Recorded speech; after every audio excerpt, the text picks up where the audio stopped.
Gallery 1 that we're standing in, you can see various images of Bridget during different stages of her life. And the gallery presents the timeline of the civil rights campaign through the late 60s and early 70s, but through the lens of Bridget. Some insider highlights in this gallery include the legacy of Springtime, the original footage, you see Gay O'Brien, the RT cameraman, speeding off for Dublin with the footage that went worldwide then. We also see in the cabinet just in front of me here, we've got 3 original Nightmare press releases from Bloody Sunday. 2 of them are before the event and 1 immediately after. And those are heart-stopping when you read them. I wished that I had known Bridget Bond. She was an extraordinary, ordinary woman. She was tireless in her help and support of others. She wrote letters, she made phone calls, she marched, she sat in, she squatted, she raised funds, she held meetings, she made representations to the security forces. She opened her home to locals and visitors, and to anyone who needed help or could further the cause. During the course of this project, I did come to know Bridget a little bit more. Eamon McCann remembered how practical Bridget was. Meetings that he and his compatriots attended at times led to discussions of socialist ideologies, all very highbrow. But Bridget would bring them all back down to earth with the query, but how will that get the people houses? Finbar remembered her as softly spoken, but no nonsense at the same time. And then there was the lady who shared with me the fact that Bridget Bond was the one person her mother knew she could phone when any of her brothers had been lifted by the security forces.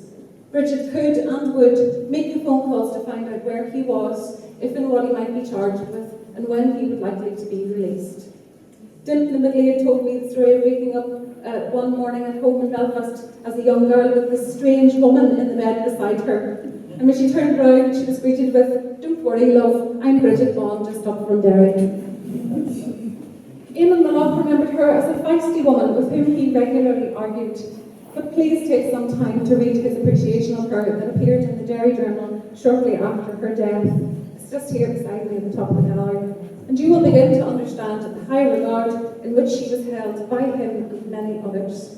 But one person who knew her better than most was her youngest son, Harry. I'm just going to hand over to Harry now. He's going to say a few words on behalf of the family.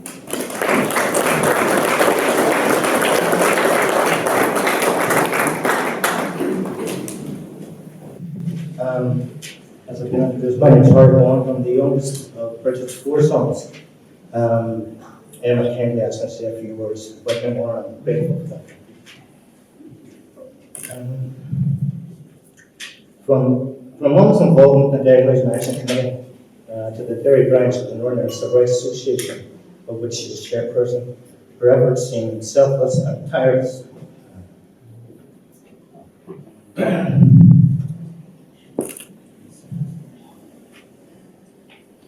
She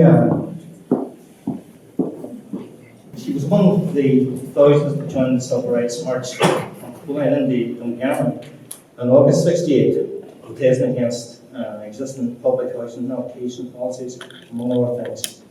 It was at that march that she and others called one night to hold the next march in Derry, and so it was determined that 5th of October would be the date for that march. Now, what happened next was well documented. There are others much better qualified than I to talk about that. Needless to say, the day the world began to shake a light on the events of that day and the issues that precipitated the course of civil disobedience. I think this has to be said now, as obvious as it is, in my mum's own words. Catholics didn't have some monopoly on poverty. It wasn't one Catholic, one vote. It was one man, one vote, which is not very PC, but still.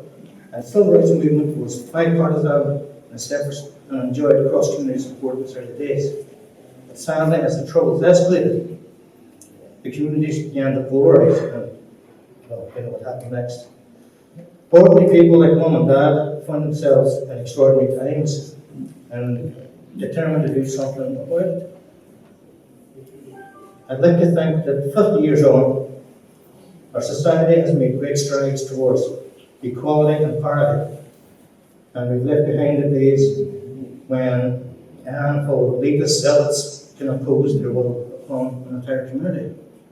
Emma, listen, thanks very much for asking me to do this. Thanks for that. Thank you.